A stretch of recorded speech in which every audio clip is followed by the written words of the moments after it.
Oke, selamat sore Opa Oma sekalian. Bagaimana kabarnya hari ini? Semoga sehat selalu ya. Selamat sore juga kepada Abah, Nenek, Kakek, siapa lagi? Engkong, Eyang. Semoga sehat selalu juga sore ini. Juga saya perlu menyapa semua orang yang sedang menyaksikan tayangan ini yang belum tua. Tapi percayalah dan waspadalah, suatu hari kelak nanti Anda juga akan menjadi tua. Itu kalau dikasih umur sama Tuhan. Begitu ya. Jadi kemarin pada sesi lansia online pertama, itu geriatri.id, yang menonton ternyata tidak hanya opa oma loh. Ya, ada juga anggota keluarga ikut mendampingi, menemani, sampai menyaksikan Facebooknya bersama. Itu karena mereka selama ini terbiasa merawat orang tua mereka. Jadi acara ini tidak hanya untuk para lansia tapi juga anggota keluarga ya yang biasa mendampingi orang tua mereka. Jadi semoga acara diskusi ini membawa manfaat bagi kita semua. Oke, kali ini tema yang akan kita bahas adalah masalah nutrisi bagi lansia di masa pandemi. Kita sering nonton ya di televisi ya, dari data itu ini agak-agak mengerikan sebetulnya, agak-agak mencemaskan karena gugus tugas COVID di Indonesia sering mengatakan bahwa tingkat kematian corona di Indonesia itu lebih dari 80%-nya itu pada orang-orang yang usianya di atas 45 tahun. Bahkan yang di atas 60 tahun itu mencapai 45%. Tapi tentu saja sejumlah faktor ya, hal itu ada beberapa faktor kenapa misalnya khususnya para lansia ini lebih rentan terhadap virus yang sedang mewabah ini. Salah satunya memang secara biologis kapasitas fungsional organ-organ tubuh pada lansia memang mengalami penurunan karena ya penuaan gitu ya, termasuk imunitasnya, sehingga rentan terhadap infeksi apapun lah begitu. Ya, saya lagi ini. Kekebalan tubuh ini sangat pula sih dipengaruhi oleh asupan gizi, asupan nutrisi, sorry. Jadi kalau asupan itu tidak tepat, gizinya tidak berimbang, apalagi gizinya buruk, resikonya menjadi lebih besar. Itulah yang akan kita bahas hari ini dan telah hadir untuk kita adalah Dr. Dina Aprilia Aristin. Beliau sudah siap bergabung langsung dari Medan. Kita sapa beliau. Assalamualaikum, selamat sore dok. Ya, waalaikumsalam Mas Andi. Gimana kabar? Sehat? Alhamdulillah sehat. Mudah-mudahan sehat ya kita semua. Amin, amin, amin. Keluarga juga sehat ya? Puasa lancar ya dok? Alhamdulillah. Jadi menu buka puasa hari ini apa dok? Udah disiapkan kah? Apa ya? Aduh, banyak sih. Wah banyak ini. Nanti kita intip lah satu-satu itu. Oke ya, Opama sekalian, ini Dokter Dina ini adalah dokter spesialis penyakit dalam yang yang menghabiskan banyak waktu pendidikannya itu di Sumatera Utara, Universitas Sumatera Utara. Benar ya dok ya? Ya benar Mas. Dokter umum dengan dokter spesialis penyakit dalamnya di USU dan pendidikan konsultan geriatrinya di UI ya? Iya. Itu tahun berapa dok yang di UI ya? Halo? Halo dok? Oh sorry. Oke, sorry. 2015. Oh 2015 ya, oke. Kemudian juga ini kalau kita lihat dari aktivitas Dokter Dina ini sangat concern lah ini ngurusi para lansia ya. Jadi memang tepat, mudah-mudahan kita tepat diskusi hari ini. Juga sampai saat ini ada tugasnya di Rumah Sakit Umum Pusat Adam Malik, Rumah Sakit USU dan Rumah Sakit Siti Hajar, semuanya di Medan. Iya, di Medan. Ya? Oke, halo orang Medan, ini Dokter Anda ini. Jadi kalau ada apa-apa silakan berkonsultasi langsung dengan beliau.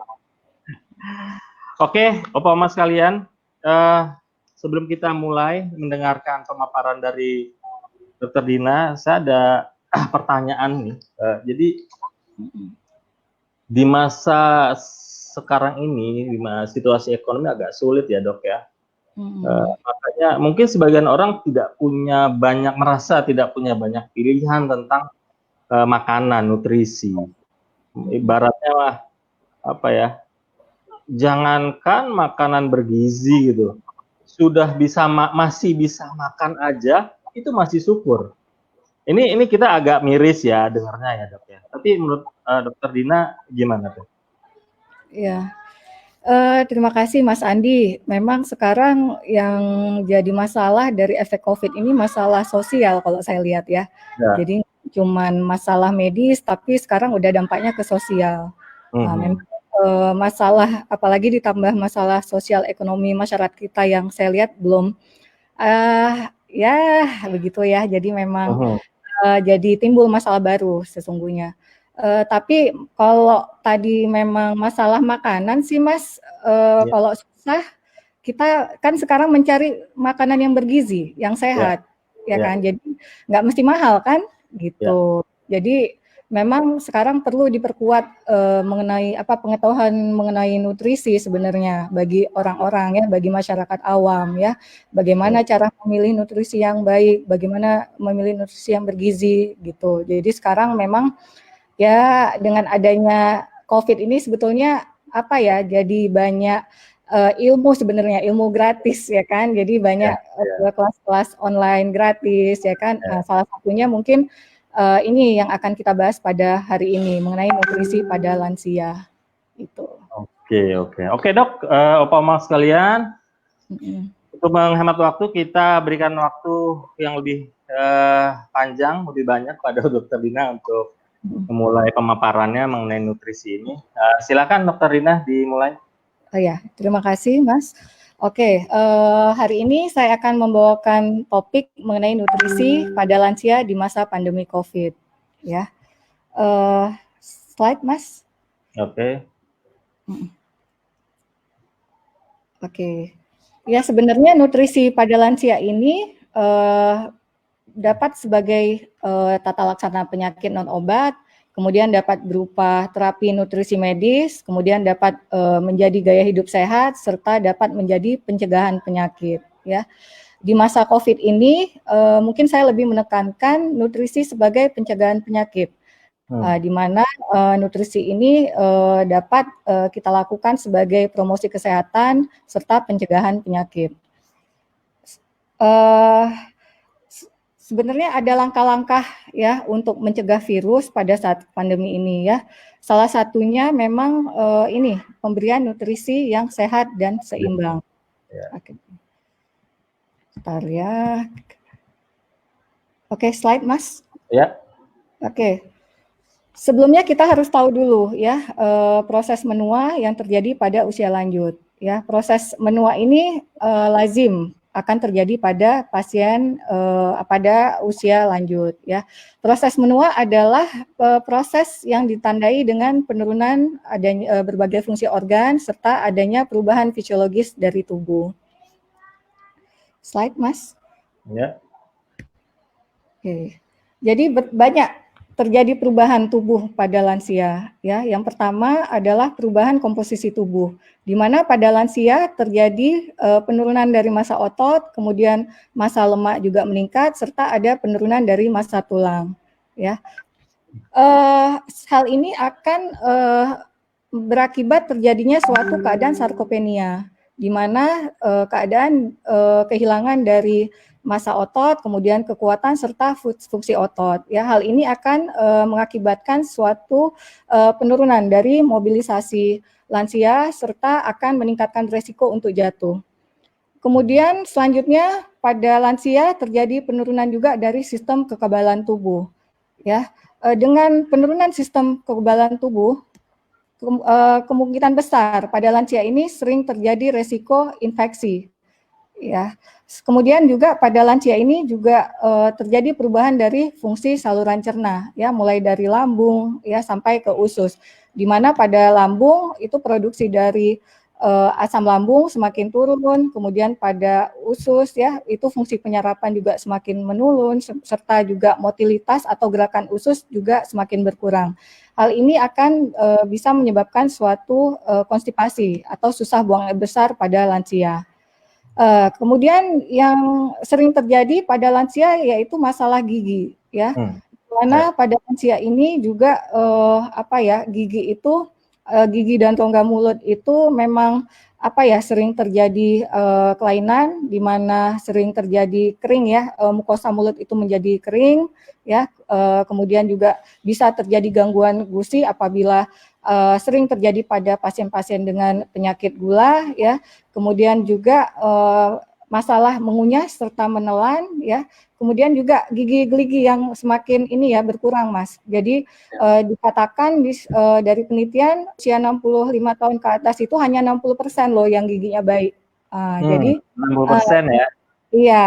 Kemudian juga ini masalah ini nih gigi palsu itu juga jadi masalah biasanya ya. Banyak pasien-pasien lansia itu yang tidak betah kalau saya lihat itu pasien gigi palsunya ya. Jadi memang jadi ini ya kurang efisien kalau gigi palsu ini dibanding gigi asli.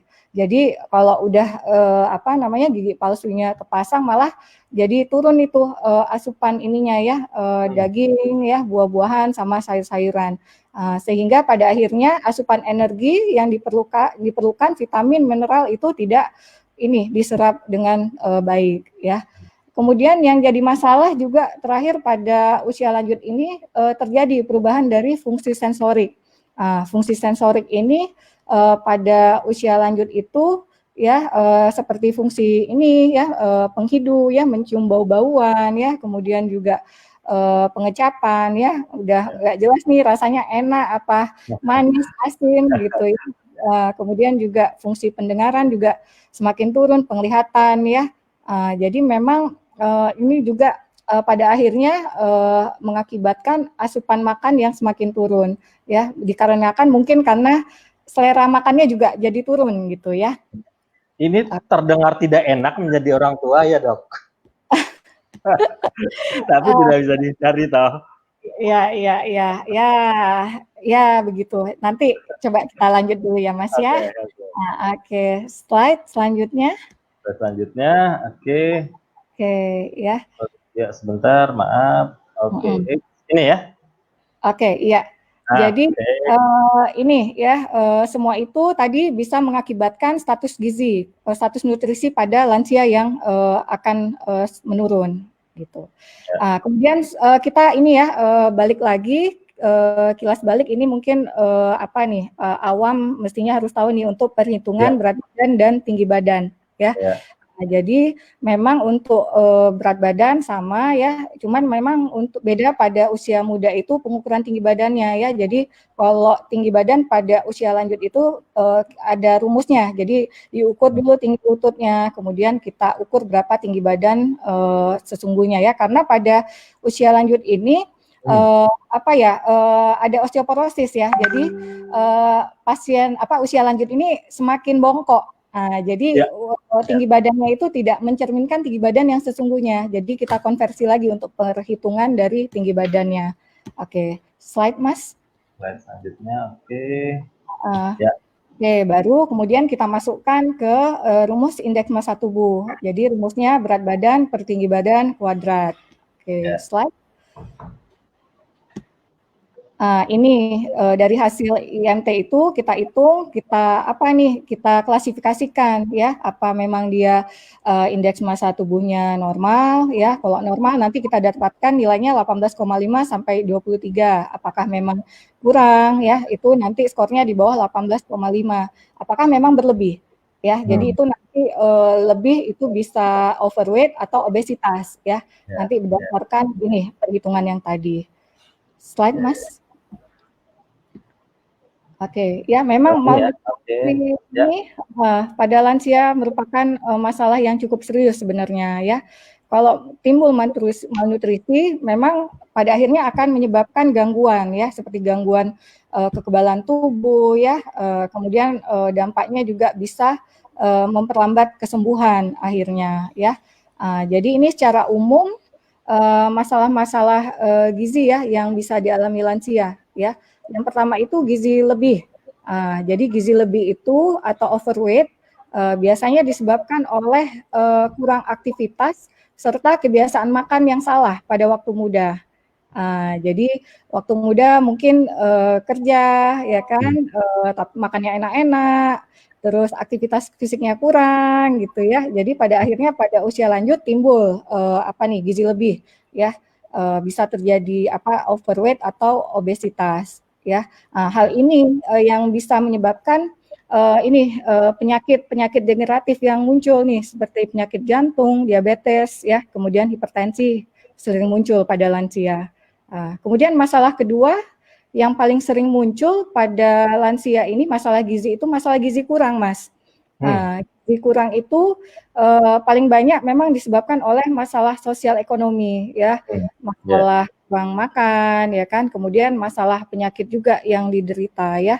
Hati-hati nih kalau misalnya udah gizi kurang, memang ini efeknya juga lebih ini ya, masalah kurang energi protein, kemudian masalah ini ya, bisa terjadi kerusakan sel-sel tubuh, serta ini akhirnya gangguan dari daya tahan tubuh, ya, jadi rentan gampang kena infeksi. Kemudian masalah yang paling sering satu lagi kekurangan vitamin dan mineral. Kalau kurang vitamin dan mineral, ya, itu gejalanya yang muncul itu tidak khas, Mas. Beda dengan masalah gizi yang lebih atau kurang, itu kan kelihatan tuh dari berat badannya. Ya. Gizi lebih ya atau kurangnya gemuk yang kurus yang gemuk kelihatan ya, Dok ya. Iya, tapi kalau kurang vitamin mineral nih gejalanya nggak jelas gitu, ya. Jadi nanti cuman muncul nafsu makannya kurang aja atau memang matanya jadi penglihatannya dari menurun ya, kulitnya jadi kering, kemudian juga jadi letih, lesu, nggak semangat gitu ya. Jadi ini juga mesti hati-hati, Mas, karena kalau kurang ini juga bisa efeknya ke gangguan imunitas tubuh juga gitu. Oke. Ya, slide, Mas. Ini ya. Oke, ya ini Meals on Wheels ini. Jadi faktor resiko terjadinya malnutrisi pada usia lanjut ya. Kalau kita lihat sebenarnya banyak sekali nih, ada 13 macam untuk yang bisa penyebab suatu malnutrisi pada usia lanjut ya. Kalau di sini yang pertama, maaf Mas. Oke, masalah obat-obat. Medication effect ya, pengaruh obat. Hati-hati kalau kita konsumsi obat, harus dilihat apa nih efek samping obatnya ya. Kemudian juga ini masalah emosi ya, depresi, jadi nggak mau makan pasiennya, ini juga sering nih pada usia lanjut ini ya. Kemudian penyebabnya dari ini anoreksia atau alkohol juga bisa ya. Kemudian masalah paranoid pada lansia, kemudian masalah menelan, Mas. Masalah menelan. Biasanya ini terjadi pada pasien-pasien yang telah mengalami stroke. Jadi jadi gangguan fungsi menelan bisa ya. Kemudian masalah mulut tadi, Mas, ya.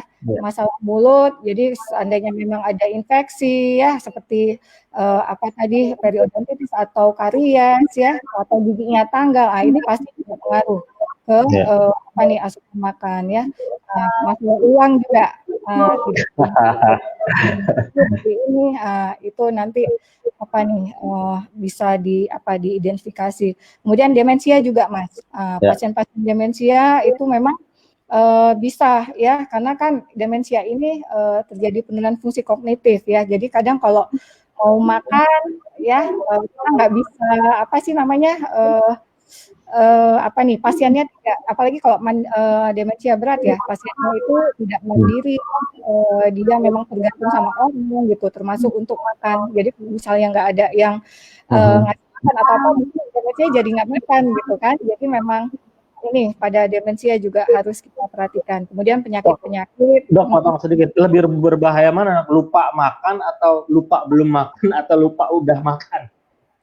Bisa semuanya itu ya. Pada demensia juga ya bisa semua tuh terjadi, dia memang udah makan lupa minta makan lagi gitu kan, atau makan lagi udah makan, jadi pasiennya ditawarin makan nggak mau gitu ya. Jadi harus ini deh nanti dievaluasi tuh satu persatu. Kemudian masalah penyakit seperti tiroid ya, hipertiroid, hipotiroid ya, hiperparatiroid, hipoadrenalin. Jadi itu bisa menyebabkan juga suatu keadaan faktor risiko malnutrisi ya. Kemudian masalah gangguan cerna ya, pasien dengan gejala mual, muntah, diare-diare ya kan. Jadi memang itu pengeluaran dari ini bisa terganggu ya. Kalau dia pasien muntah-muntah itu nggak ada makanan yang bisa masuk gitu ya kan. Pasien diare-diare otomatis nutrisinya itu memang terbuang ya kan. Jadi pasien bisa terjadi malnutrisi gitu. Kemudian juga masalah makan ya kan, masalah pasien yang memang tidak bisa mampu makan mandiri ya kan. Jadi misalnya nih pasien-pasien yang menggunakan alat NGT gitu. Jadi kalau pasien yang memang pakai alat itu susah juga kali ya, kalau nggak ada yang nyiapin gitu, dia kan nggak bisa tuh nyiapin, jadi memang harus tergantung ya. Kemudian juga konsumsi rendah garam, rendah kolesterol, diet-diet semua itu ya, diet rendah garam, rendah kolesterol semua itu juga bisa menjadi faktor resiko untuk terjadi malnutrisi ya. Yang terakhir ini masalah sosial Mas ya, masalah ya seperti ini nih lagi COVID gini ya kan. Jadi ya ada istilah anjuran pasien nggak boleh keluar rumah, pasien usia lanjut ya kan. Dibatasi nggak boleh keluar lah gitu ya kan. Kalau pasiennya tinggal sendiri mungkin itu jadi timbul perasaan terisolasi ya kan. Sedangkan ya itu mungkin kalau dia makan rame-rame ya kan itu bisa meningkatkan juga selera makan gitu. Jadi ini harus dilihat nih satu-satu Mas, karena pada pasien lansia ini bisa terjadi nggak cuman salah satu tapi berbagai faktor bisa ini terjadi gitu. Jadi kita berarti kalau ini kan mudik kan masih tetap dilarang ya Dok ya, maksudnya kalau memang akan bisa menjadi masalah ya Dok, orang tua yang setiap lebaran sebetulnya berharap anak cucunya kumpul, tapi tahun ini tidak, mereka hanya berdua-duaan aja di rumah, itu bisa menjadi masalah ya Dok ya, kalau begitu ya? Iya, tapi kan sekarang tenang aja Mas, ada teknologi ya. Ya itu nanti inilah ya ada trik-triknya sebenarnya untuk mengatasi masalah kesepian itu gitu. Oke, lanjut ya Mas ya. Ya, yuk. Ya terima kasih. Ini dampak dari malnutrisi ya. Jadi memang banyak hal yang bisa terjadi apabila terjadi malnutrisi ini, seperti penurunan fungsi otot, ya kan. Kemudian peningkatan risiko patah tulang, gangguan kekebalan tubuh, anemia, penyembuhan luka yang lebih lama, kelelahan, bisa gampang terjadi infeksi, dehidrasi atau kurang cairan. Kemudian pada pasien yang dirawat juga jadi lama rawat, kemudian juga risiko frailty. Mungkin kemarin tuh frailty udah dibahas sih sama Dokter Vera ya. Dokter Vera ya. Jadi frailty juga bisa meningkat. Jadi ketergantungan juga pada orang lain semakin meningkat. Pada akhirnya semua ini akan menyebabkan kualitas hidup lansia yang semakin menurun. Oke, lanjut Mas. Oke, jadi ini ya kita ngulang lagi nih mengenai pola makan sehat ya. Ini bisa dipakai nggak cuma pada lansia, tapi pada orang dewasa bisa ya. Kita ulang lagi mengenai pola makan sehat. Tuh prinsipnya itu 3J tambah 1. 3J itu apa? Jadwalnya, kemudian jenisnya, jumlahnya, kemudian yang terakhir jurus masaknya. Jurus memasak, oke. Iya, slide Mas. Slide-nya next. Oke, lanjut ya jadwal. Jadi dianjurkan itu makan 3 kali porsi besar, pagi, siang, makan siang, sama makan malam ya. Kemudian ada juga makanan selingan pagi sama sore. Kemudian juga kalau masih lapar gitu, boleh dianjurin ini sebelum tidur sekitar jam 9 malam gitu ya. Ditambah dengan memang ini minum. Dianjurkan 8 gelas, sekitar kalau pada lansia itu 1.500 cc tuh per hari. Ya, ini. Jadi kalau selingan malam paling malam jam 9 ya Dok ya? Ya, kurang lebih Mas. Ya, tapi selingan itu kan porsi kecil ya, jadi memang bikin apa sih, nggak bikin begah, nggak bikin kenyang gitu ya. Gitu. Lanjut Mas. Lanjut. Oke. Tadi jadwalnya udah ya. Ini sekarang jenis makannya ya. Jenis makanan memang harus lengkap ya, bergizi seimbang ya, mengandung karbohidrat, protein, lemak, dan mengandung serat ya. Oke, lanjut. Kalau untuk lansia pun sama ya Dok ya. Ini tidak ada apa jenis yang misalnya pure non lemak itu tidak begitu ya. Oh enggak Mas. Jadi memang harus tetap gizinya itu harus lengkap dan seimbang ya. Gitu. Oke, selanjutnya ini ini untuk perhitungan kebutuhan kalori. Jadi ada ini untuk apa nih, ngitung-ngitung berapa banyak kalori yang dibutuhkan gitu ya. Jadi kalau pada usia lanjut itu dibutuhkan nanti hitungannya 25 sampai 30 kilokalori per berat badan per hari ya. Kalau ini dia ada hitungannya, mungkin nanti kalau mau kelas khusus bisa dari Pergemi bikin ini nih acara apa nih, pembuatan menu ya kan, penghitungan gitu, bisa itu. Oke nih Pergemi nih ya. Oke, jadi ini ya semakin meningkat kalau pasiennya itu ada kondisi itu seperti ada penyakit berat ya, ada infeksi ya, misalnya ada luka bakar gitu. Semakin tinggi lagi kalau pasiennya itu ada luka di bokong tuh biasanya kan kalau pasiennya udah baring lama ya, jadi bisa tumbuh luka tuh di bokong. Jadi kebutuhan kalorinya mesti lebih tinggi lagi. Ya. Selanjutnya, ini jenis-jenis dari kalori ya. Karbohidrat. Karbohidrat, ya. Jadi macam-macam sebetulnya Bapak-bapak, Ibu-ibu ya untuk apa nih kebutuhan kalorinya, kebutuhan karbohidratnya ya. Kita kan umumnya memang beras ya, nasi. Tapi kalau bosan boleh ganti beras merah. Ya, kalau bosan boleh makan mie gitu ya. Jadi memang nggak mesti makan nasi lah ya, makan roti gitu ya. Jadi ini dia makanan pengganti dari karbohidrat tadi ya. Tapi ada juga yang makan mie instan pakai nasi Dok. Oh ada ya. Biar mantep kayaknya itu. Iya. Oke, lanjut. Ini karbohidratnya ya, kita hitung sekitar 45 sampai 65% dari total kalori tadi ya. Jadi ini untuk apa nih karbohidratnya, slide Mas. Ya. Slide. Ada beberapa jenis karbohidrat ya, ada yang monosakarida, ada yang disakarida ya kan. Kemudian juga ini nih, ini bedanya nanti ke fungsi penyerapannya ya. Juga sekarang udah ada lagi pembagian karbohidrat itu berdasarkan indeks glikemik. Jadi ini indeks glikemik itu klasifikasi bahan bakar sumber karbohidrat berdasarkan kecepatan penyerapan karbohidrat. Jadi itu nanti kelihatan dari besaran ini apa kadar gula darah gitu. Jadi nanti diperiksa ini gula darahnya ya Mas ya. Oke, selanjutnya ini next, ini protein. Protein ini ada yang protein hewani, ada yang protein nabati ya. Ini kita lihat ya.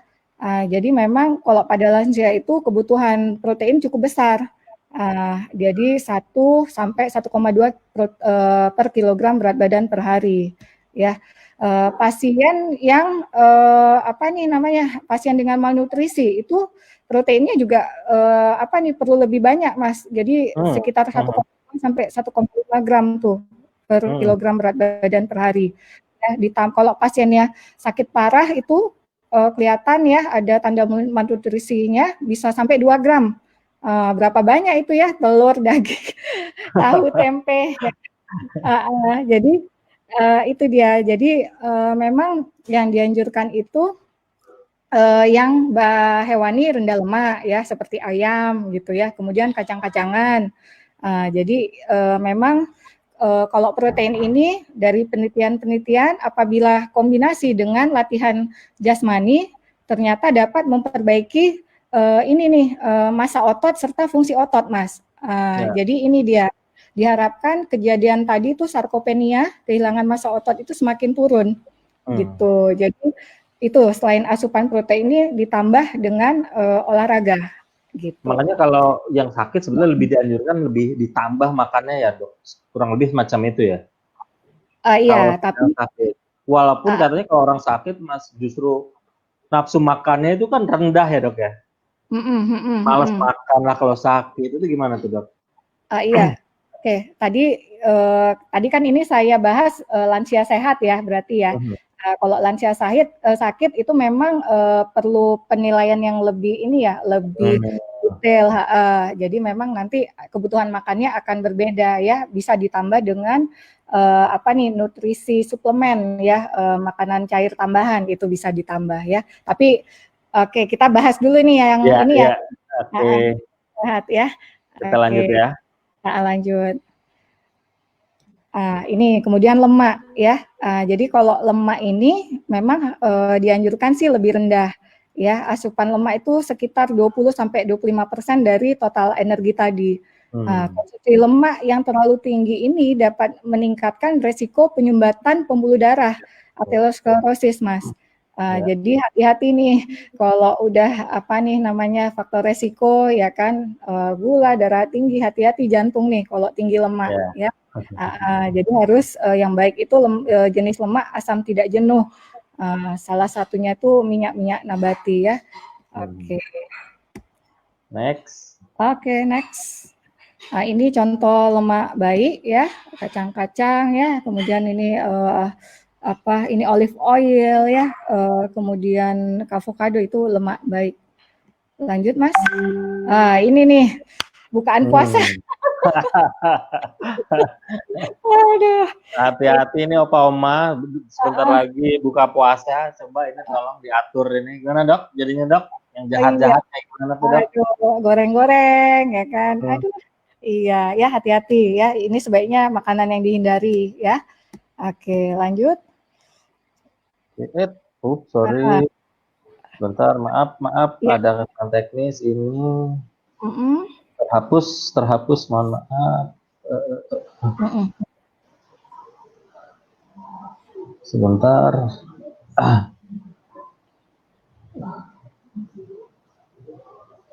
Oke, Dr. Dina bisa sambil jalan aja ya, ngobrol ya. Jadi buka lagi filenya. Baik. Ini kemudian yang penting lagi itu konsumsi serat, Mas. Jadi kalau pasien lansia itu tadi kan udah kita lihat ya proses menu yang terjadi, memang sering terjadi konstipasi ya. Sehingga perlu makanan yang tinggi serat sebenarnya ya. Bisa dari kacang-kacang, buah-buah, sayur-sayur ya. Oke, jadi memang dianjurkan serat itu 3-5 porsi sehari gitu. Selanjutnya tadi sampai ini ya serat ya tadi ya. Iya. Terus ini konsumsi air juga perlu ya. Kalau dihitung itu sekitar 25-30 ml per kilogram berat badan ya. Air ini sangat perlu terutama dalam menjalankan ibadah puasa ya, terutama untuk mengganti cairan yang hilang, kemudian membantu pencernaan makanan ya, serta membantu kerja ginjal ya, sekitar kalau sekitar 1.500 lah untuk lansia 1.500 cc per hari ya.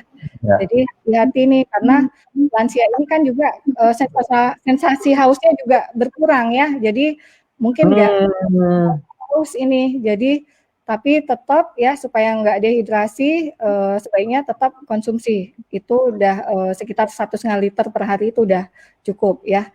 Gitu. Jadi memang secara alami begitu ya, Dok ya. Makin tua memang hausnya itu memang berkurang ya. Iya, jadi sensasi hausnya dia sudah menurun. Hausnya. Ya, jadi efeknya pada akhirnya asupan cairannya makin turun ya kan. Jadi secara nggak langsung ini pasien bisa mengalami dehidrasi gitu ya. Dehidrasi. Jadi yang agak sulit nanti apabila muncul gejala dehidrasi ya. Dehidrasi ini gejalanya pada lansia ini malah nggak khas, Mas. Ya. Jadi kita harus ini deh, daripada timbul dehidrasi duluan muncul ya, kita harus cukupi nih asupannya ya. Jangan sampai timbul masalah lain nih gara-gara dehidrasi gitu. Oke. Ini selanjutnya, Dok. Oke, selanjutnya ini ya, mikronutrien ya, terdiri dari vitamin dan mineral ya. Oke, jadi memang kekurangan vitamin dan mineral ini terutama disebabkan oleh kurang nih asupan buah-buah serta sayuran. Oke, hati-hati kalau kurang mineral tuh paling banyak itu seperti kurang kalsium tuh, ya kurang kalsium ya, jadi sehingga pasien jadi bisa terjadi apa nih osteoporosis. Nah, kemudian juga kekurangan zat besi, bisa terjadi anemia ya. Oke, jadi memang harus ini deh apa nih makan sayur ya, buah juga ya. Apalagi ini apa nih lagi COVID gini ya. Karena lansia tadi kan bisa terjadi gangguan imunitas ya. Salah satu faktor yang dapat meningkatkan imunitas itu dari vitamin serta mineral, itu sebaiknya makanan itu perlu ditambah sayur-sayur serta buah-buahan. Oke. Oke ya. Ini lanjut ini ya kebutuhan untuk apa nih metabolisme dari karbohidrat, protein ya memang perlu vitamin dan mineral ya. Vitamin sendiri juga memang beda-beda nih fungsinya ya. Banyak ada sebagai untuk penyembuhan luka ya, kemudian sintesis protein ya, kemudian juga untuk darah merah, kemudian juga bisa sebagai antioksidan ya. Oke, slide Mas. Oke, selanjutnya mengenai angka kecukupan gizi ya. Di sini memang ada kurang jelas ya. Ya, kecil. Kecukupan gizi berdasarkan usia ya. Coba nanti detail memang beda-beda ya kecukupan gizi berdasarkan kelompok umur ya. Gitu. Selanjutnya. Oke, lanjut. Nah, jumlahnya. Nah, jadi ini namanya tumpeng gizi dari Kementerian Kesehatan ya, udah ngeluarin bagaimana kira-kira porsi makan ini dalam sekali makan ya. Jadi memang harus cukup ya karbohidrat itu yang paling bawah itu karbohidrat yang memang porsinya harus lebih banyak. Kemudian ada vitamin mineral dari buah dan sayur ya. Oke, kemudian ada protein dan lemak ya, ditambah nanti minum air putih sekitar 8 gelas. Yang paling atas itu memang apa nih dibatasi gula, garam, dan minyak. Ya, itu untuk makanan kita sehari-hari ya. Oke, jangan lupa sebelum makan cuci tangan ya, kemudian juga pantau berat badan gitu. Ya. Lanjut Mas. Nah ini piring makanku nih, porsi bagian sekali makan. Jadi karbohidrat kita lihat itu sekitar berapa ini 2/6 ya, sepertiga ya. Oh sorry. Oh ini ya karbohidrat ya. Iya, jadi karbohidrat itu 2/3 piring. Iya. Sayuran, sepertiga ya, sepertiga piring. Iya. Kalau sayuran itu sepertiga piring. Sepertiga juga, iya. Kemudian kayak lauk pauk itu sebaiknya juga daging, ayam ya, ikan itu sekitar 6 piring tuh. Banyak ya, baru ini buah-buahan sekitar 1/6 piring juga ya. Ini panduan makan praktis ini bisa dipakai nanti ya. Oke, lanjut Mas. Dok, tapi bisa disebutkan kayak buah-buahan yang berserat yang dianjurkan seperti apa aja, Dok? Buah-buahan serat ya Mas ya. Serat itu dari apa nih, pepaya itu tinggi serat. Kemudian buah nanas ya itu lumayan tinggi tuh seratnya itu. Itu sih bisa. Kemudian kayak melon itu lumayan ya tinggi serat. Buah pir itu termasuk salah satu yang tinggi serat juga itu ya. Oke. Lanjut jurus masaknya ya. Pertama sebelum masak itu persiapan nih, apalagi sejak COVID ini ya, jadi harus benar-benar bersih deh ininya ya, persiapannya ya. Jadi harus ini nih dicuci dulu ya buah sayurnya, kemudian dibilas ya kan. Kemudian juga kalau dalam kemasan tuh harus dilap dulu ya kan, baru baru bisa digunakan ya. Lanjut. Ini untuk cara masak ya, dianjurkan dikukus kuah-kuah, tumis yang ya. Berkuah ya, dikukus, dikuah ya, berkuah. Ditumis ya, rendah sedikit minyak ya, sama buahnya sebaiknya yang segar gitu. Oke, lanjut. Kalau angetan gitu sebetulnya kurang bagus ya dok ya, makanan angetan. Besoknya dimakan lagi, diangetin berapa kali begitu ya. Kurang bagus ya dok ya. Iya Mas, karena kan nutrisinya itu kan sudah tidak ini lagi ya, sudah mengalami proses ya, apalagi dihangatkan. Jadi memang zat-zat gizi yang dibutuhkan sudah tidak baik, kurang baik dibandingkan yang fresh gitu.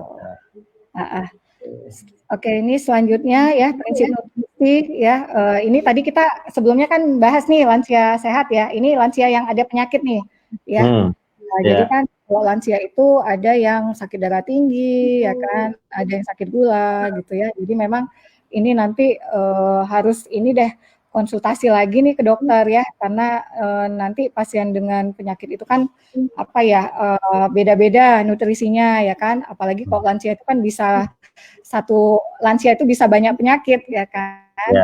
Kita harus ini deh sebaiknya nanti konsultasi juga ini ke dokter mengenai nutrisinya ya. Oke, selanjutnya Mas. Nah, ini pada diabetes, kemudian pada penyakit rematik nih, gout arthritis ya kan, makanannya sebaiknya dihindari yang mengandung purin ya. Kemudian dibatasi makanan yang purin, bukan ini ya, bukannya pantang ya. Kemudian sebaiknya bukan pantang ya. Sebaiknya dihindari lemak berlebih ya. Ini yang tadi kayak rematik gitu ya dok ya? Arthritis gout, ya. Jadi dia penyakit salah satu penyakit rematik yang disebabkan oleh tingginya asam urat, kadar asam urat di dalam darah atau jaringan bisa. Oke, ini ada bahan makanan ya menurut kadar purinnya ya. Oke, lanjut Mas. Ini. Jadi kapan nih lansia harus ke dokter untuk menilai nutrisi ya, status nutrisinya, apa memang dia sudah mengalami malnutrisi, apa memang masih sehat gitu ya. Jadi sebaiknya lansia ke dokter untuk screening nutrisi itu kalau didapatkan IMT tadi ya, indeks massa tubuh tadi di bawah 20,5. Kemudian ya, pasien juga disarankan screening nutrisi jika ada penurunan berat badan dalam 3 bulan terakhir.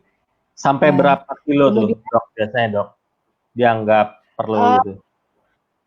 Oke, sekitar 5% dari berat badan sebelumnya. Itu udah bisa 5-10%. Jadi kalau turun 1 kilo 2 kilo sih masih oke lah ya. Oke lah ya. 5% ya, 5-10% dari berat badan ya. Badan sebelumnya.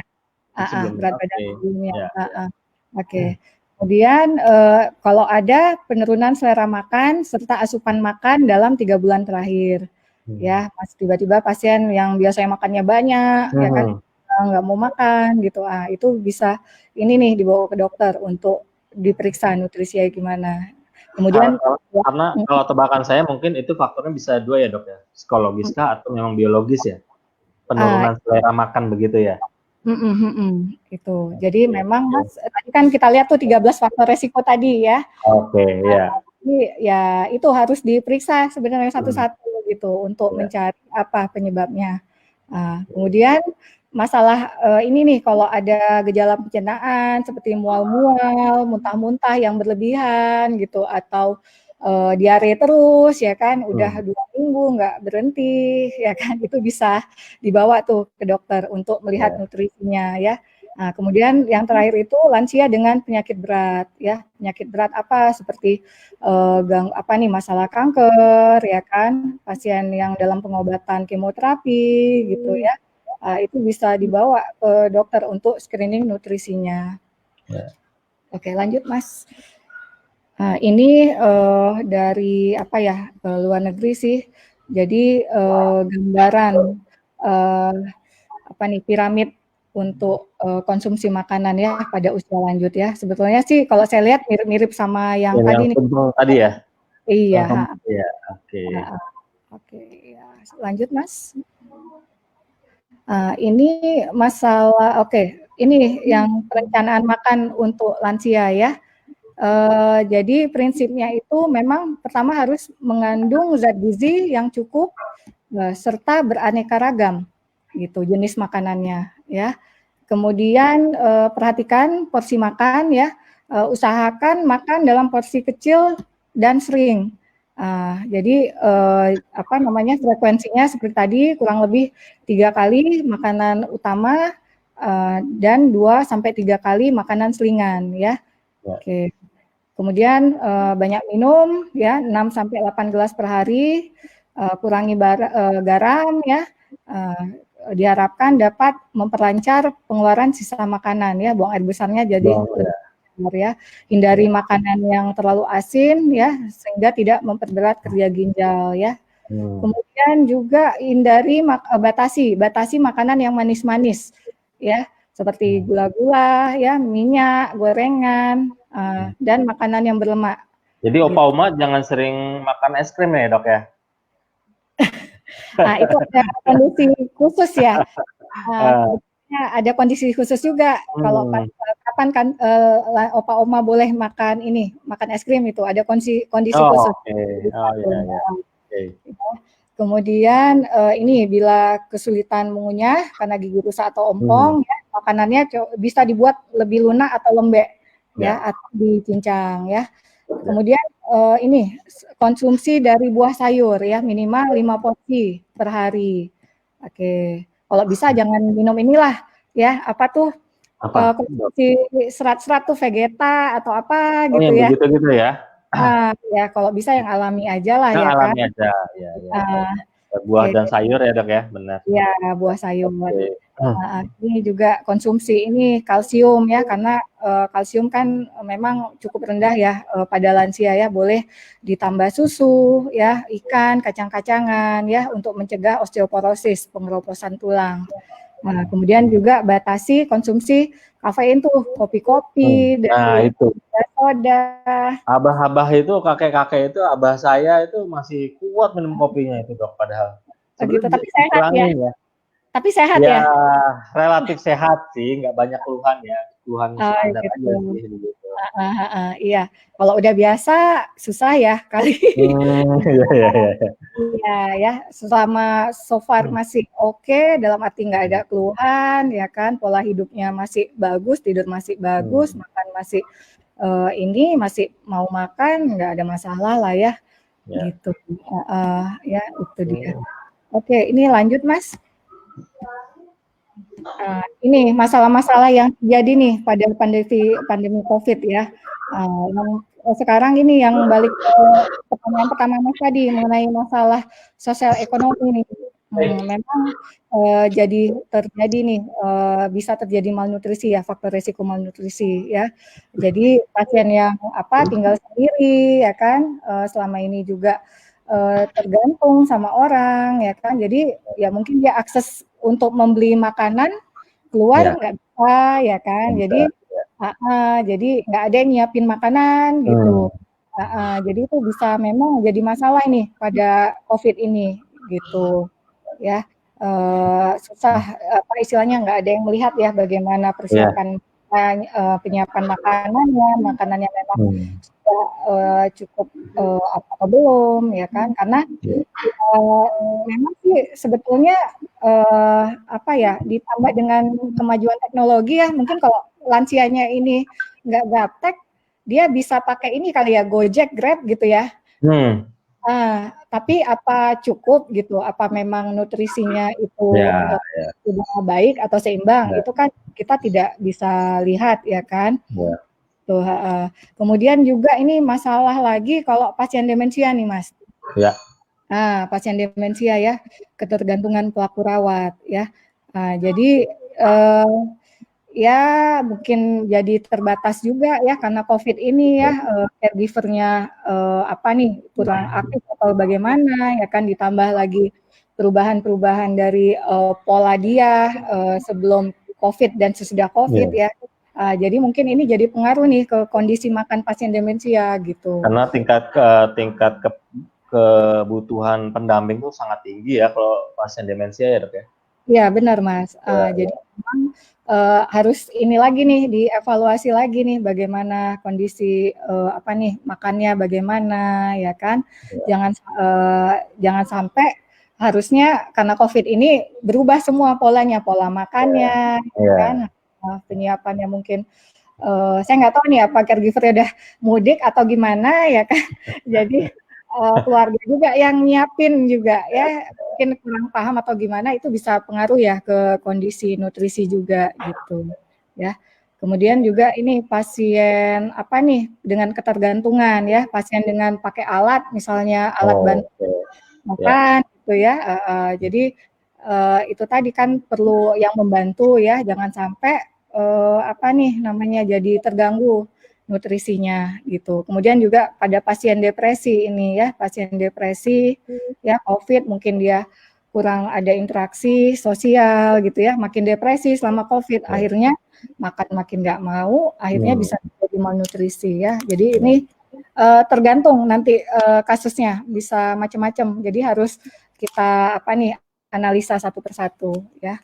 ya, Oke, selanjutnya ini mungkin terakhir ya Mas. ya. Uh, Terakhir ya untuk ini ada beberapa tips mengatasi sulit makan pada lansia ya. Oke, yang pertama ini coba diciptakan nih suasana makan yang menyenangkan gitu ya. Lansia Sebetapapun situasi saat ini mungkin banyak yang kurang enak ya dok ya. kurang enak ya. Iya, itu tadi memang bahagia juga nih lansia yang masih tinggal sama Ya, anak sama ya, cucu gitu ya, ya, masih ada yang menemani gitu. nah, Mungkin yang jadi masalah lansia yang tinggal yang sendiri gitu ya. Oke, kemudian kita lihat juga kebiasaan makannya juga ya, apakah memang ada makanan ini nih favorit gitu ya. Kalau misalnya pasien susah makan, bisa ditawarin nih makanan favoritnya apa gitu. Sementara sampai pasien mau makan. Kalau udah mau makan, barulah kalau memang pasiennya itu termasuk makanan yang harus dibatasi, mulai kita batasi gitu ya. ini bisa nih dok nih, misalnya anaknya agak berjauhan tinggalnya dia bisa kirim tuh ya, kirim Bisa ojek kirim. ya untuk Iya. makanannya ya. Iya, Ya, bisa dikirim. oke. Ya. Terus ini bantu lansia untuk makan, terutama pasien yang udah ini ya ada ketergantungan gitu ya, dibantu disuapin gitu boleh ya. Terus memang harus dipenuhi kebutuhan gizinya ya.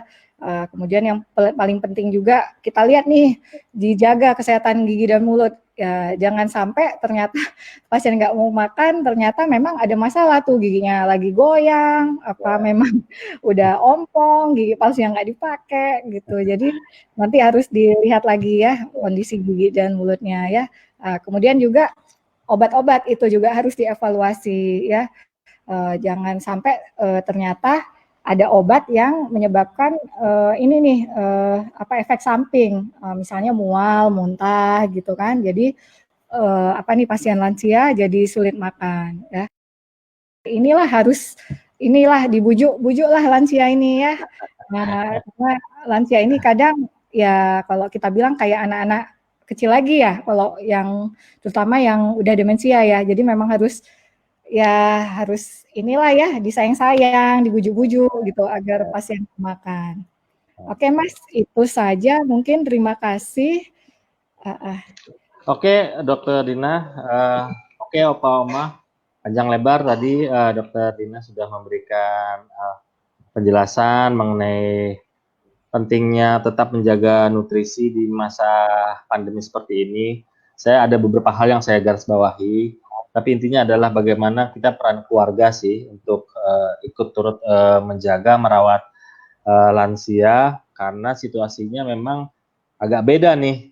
Yang biasanya sering kumpul, sering ketemu, barangkali saat ini memang jarang ketemu, atau bahkan benar-benar tidak bisa bertemu karena harus social distancing dan segala macam. Tapi tidak mesti juga masalah itu menjadi kendala kita untuk tetap memperhatikan kebutuhan nutrisi pada lansia kita.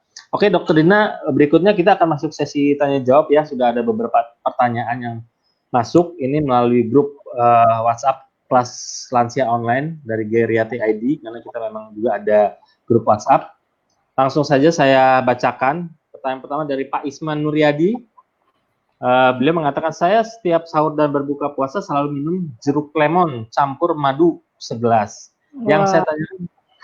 Yang saya tanya, apakah benar ini bisa meningkatkan daya tahan tubuh dari serangan COVID? Bisa langsung dijawab? Terima kasih. Ini memang saya tadi udah bahas sedikit ya mengenai vitamin mineral ya yang perlu dikonsumsi untuk meningkatkan daya tahan tubuh ya. Salah satunya memang dari beberapa penelitian itu vitamin C ya. Vitamin C itu ternyata cukup bermanfaat untuk meningkatkan daya tahan tubuh ya. Mungkin Pak Isman tadi ini ya udah konsumsi apa tadi ya, jeruk lemon ya Pak ya? Jeruk lemon ya. Jeruk lemon itu udah termasuk salah satu buah yang tinggi vitamin C gitu. Jadi selama Bapak memang nggak ada keluhan ya, karena kan ada beberapa orang yang minum asam, itu lemon kan termasuk asam ya. Itu bisa menyebabkan gangguan lambung itu biasanya perutnya biasanya apa ke sana ya. Iya ya, seandainya memang Bapak nggak ada keluhan ya saya rasa ya nggak ada apa-apa Pak, boleh dilanjutin itu ya. Tapi apakah benar meningkatkan daya tubuh dari serangan COVID, Dok? Itu dia, jadi harusnya dilakukan tuh penelitian lebih lanjut ya. Banyak istilahnya herbal ya, pengobatan tradisional Indonesia yang saya rasa banyak manfaatnya, tapi memang belum dilakukan penelitian lebih lanjut gitu ya. Jadi ya untuk membuktikan apakah memang dapat meningkatkan kekebalan tubuh, seharusnya ini bisa dilanjutkan ke penelitian gitu. Ini Dok, ada pertanyaan masih soal jeruk lemon, ini nyambung banget dari Ibu Sri Suwartina. Apakah minum jeruk lemon bisa bersamaan dengan minum obat? Karena bulan puasa ini waktu sahurnya kan terbatas. Atau kalau harus dikasih jeda berapa lama tuh, Dok? Oke. Jeruk lemon dengan minum obat ya. Oke. Jadi ini memang obat apa Bu yang dikonsumsi nih Bu? Boleh tahu? Nggak disebutkan ya. Jadi memang untuk konsumsi obat ya itu di tubuh kita sendiri itu nanti ada proses penyerapan ya, dari kita makan ya sampai dia diserap oleh tubuh untuk menimbulkan efek sampai dia dibuang melalui ginjal ya. Jadi ini kenapa saya tanya tadi obat apa ya, karena memang ada beberapa obat-obat yang muncul interaksi gitu Bu. Jadi kalau kita makan obat dengan misalnya minuman atau makanan jenis lain, itu akan menimbulkan efek samping. Jadi saya sarankan sih Bu, kalau misalnya memang Ibu minum jeruk lemon terus minum obat, sebaiknya dijeda ya Bu ya. Jadi jangan langsung makan obat bersama sekaligus ya. Itu paling tidak berapa menit tuh Dok jedanya? Kira-kira bisa 15 menit gitu ya, bisa 15 menitan ya. 15 menit. 15 menit itu udah paling cepat ya. Karena apa yang ditakutkan yaitu bisa terjadi efek interaksi obat ya, akhirnya penyerapan obatnya bisa tidak utuh gitu. Akhirnya efek obatnya bisa berkurang gitu ya. Jadi nanti harus ini Bu, sebaiknya dibuat jeda. Oke. Ini ada lagi pertanyaan dari Ibu Elisa. Saya suka sekali dengan sayuran, terutama bayam. Tapi saya pernah cek asam urat saya sekitar 6,7 atau 6 atau 7 ini. Apakah saya masih bisa mengkonsumsi bayam, Dok? Terima kasih. Oh, terima kasih. Oke, jadi ini tadi sudah sedikit saya bahas ya mengenai makanan yang bahan makanan menurut kadar purin ya. Bayam sendiri itu memang salah satu makanan yang mengandung purin sedang. Jadi ini sekitar 9 sampai 100 mg. Jadi sebetulnya nggak terlalu tinggi kadar purinnya. Ya. Jadi untuk bayam sendiri, kalau saya boleh tahu, Ibu ada masalah dengan ininya nggak, Bu? Rematiknya nggak? Dengan asam urat 6,7 itu ada gangguan ini nggak, Bu? Sendinya nggak? Apa ada nyeri atau gimana? Kalau ada, gimana tuh, Dok? Kalau ada? Kalau ada, memang sebaiknya kita harus mempertahankan kadar asam urat itu jangan terlalu tinggi gitu, ya. Jadi harus kita batasi kadar asam uratnya jangan terlalu tinggi. Tetapi itu tadi mengenai bayam tadi kita balik, bayam sendiri sebetulnya tinggi dari zat besi. Jadi sebetulnya dia dan tidak untuk kandungan purin itu termasuk sedang, itu tidak perlu sebetulnya dihindari. Jadi kalau saya nilai ini memang Ibu nggak ada masalah sih makan bayam dengan kadar asam urat yang 6,7 ya. Karena yang ditakutkan apa ya, Ibu mengurangi bayam, akhirnya malah zat besinya turun. Akhirnya apa? Bisa terjadi anemia gitu ya. Prinsipnya Bu, tetap kita harus makan ya, tetapi dibatasi gitu sehingga kandungan nutrisinya itu cukup gitu. Jadi sehingga kita tidak kekurangan dari elemen vitamin mineral yang diperlukan oleh tubuh. Terima kasih. Oke, Dok, ini masih ada 2 pertanyaan lagi dari Ibu Tini, 60 tahun di Jakarta. Saya penderita diabetes dan di masa pandemi ini rentan. Bagaimana ya, Dok, cara mengatur makanan bagi penderita diabetes dan apakah boleh mengkonsumsi gula jagung atau madu? Terima kasih. Silakan, Dok. Ya. Terima kasih, Mas. Ini memang tadi ada saya bahas sedikit mengenai prinsip nutrisi ya pada beberapa penyakit ya. Untuk diabetes sendiri itu perlu sebenarnya perhitungan dari kalori ya. Kalori itu disesuaikan nanti dengan kebutuhan energi Ibu ya. Berat badannya berapa ya kan, berapa indeks massa tubuhnya ya. Kemudian nanti bisa dihitung itu Bu kebutuhan kalorinya ya. Kemudian juga dianjurkan itu kolesterol ya kurang dari 300 mg per hari. Jadi memang sebaiknya rendah kolesterol ya. Dianjurkan juga batasi konsumsi gula serta pemanis buatan. Jadi memang pemanis buatan ini tidak dianjurkan sebaiknya ya, karena itu kan artifisial ya. Jadi bukan yang ada campuran mungkin zat-zat kimia gitu ya. Awet, jadi tidak disarankan Ibu ya. Kemudian satu yang paling penting lagi pada pasien diabetes ini sebaiknya tinggi serat.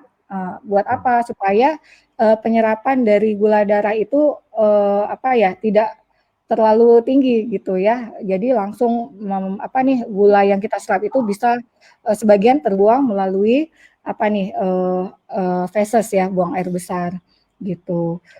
Jadi tadi pertanyaannya gimana Mas mengenai jadi boleh nggak mengkonsumsi gula jagung atau madu? Gitu ya. Jadi ya harus disesuaikan Bu dengan kebutuhan kalori Ibu gitu ya.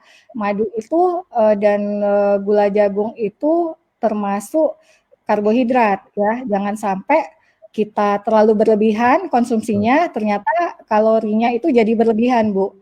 Itu yang kurang baik. Jadi kalau saya sarankan nanti Ibu bisa ini nih konsultasi lagi nih ke dokter atau ke ahli gizi nih untuk pengaturan diet pada penyakit diabetes. Gitu. Nah, ini pertanyaan terakhir, Dok, dari Pak Win, 63 tahun di Solo. Ini saya pikir banyak juga nih, seperti mitos ya. Mana sih, Dok, yang lebih sehat dikonsumsi, telur rebus setengah matang atau telur rebus matang atau telur rebus setengah matang? Nah, terus lebih sehat mana, telur ayam kampung atau telur ayam petelur? Gitu. Ini lebih bagus mana, yang telur rebus matang atau setengah matang? Iya. Oke, tadi kita balik lagi berarti ya ke prinsip pemasakannya ya, Mas ya. Oke, jadi ini telur setengah matang sama matang, ya kan? Jadi kalau telurnya matang itu berarti pemanasannya itu kan sudah mencapai suhu tertentu, ya kan? Diharapkan memang bakteri-bakteri, virus ya yang mungkin ada di telur itu bisa mati gitu. Beda halnya kalau telur yang setengah matang gitu. Jadi kalau saya ini sih menurut pendapat saya telur yang matang itu lebih baik Pak, lebih sehat. Karena mudah-mudahan bisa mengurangi resiko terinfeksi dari kuman bakteri virus gitu. Ya. Kalau telur mana, ayam kampung atau ayam petelur? Oke, telur ayam kampung saya, menurut saya itu sama ya Pak ya, secara kalori ya. Tetapi mungkin ayam kampung itu dia lebih mungkin dari konsumsi makannya dia lebih alami ya. Beda dengan ayam petelur, mungkin dia ada suntikan kalau kita lihat ini mungkin ada nutrisi ya, mungkin hormon-hormon gitu ya. Kalau dari segi ininya sih secara kalori lebih kurang sama Pak, cuman ya itu tadi sumber bahannya itu yang mungkin kalau ayam yang petelur itu lebih ada zat-zat yang bisa ya kita nggak tahu nih, mungkin perlu diteliti lebih lanjut ya. Jadi saya sih lebih prefer mungkin lebih ke yang ayam kampung gitu. Oke, Dokter Dina, waktunya sudah pas 1 jam, 1 jam lebih 5 menit. Jadi kita sudahi dulu obrolan kita. Buat opa oma, siapapun yang nonton mungkin sudah saatnya mempersiapkan berbuka puasa nih, Dok. Jadi kami ucapkan terima kasih sebesar-besarnya untuk Dokter Dina atas ilmu yang telah diberikan kepada kita semua. Semoga juga jadi ladang amal kebaikan ya untuk Dokter Dina ya. Ya, amin. Makasih Mas. Ya, kita jumpa lagi di lain kesehatan. Sehat selalu. Salam untuk keluarga. Iya.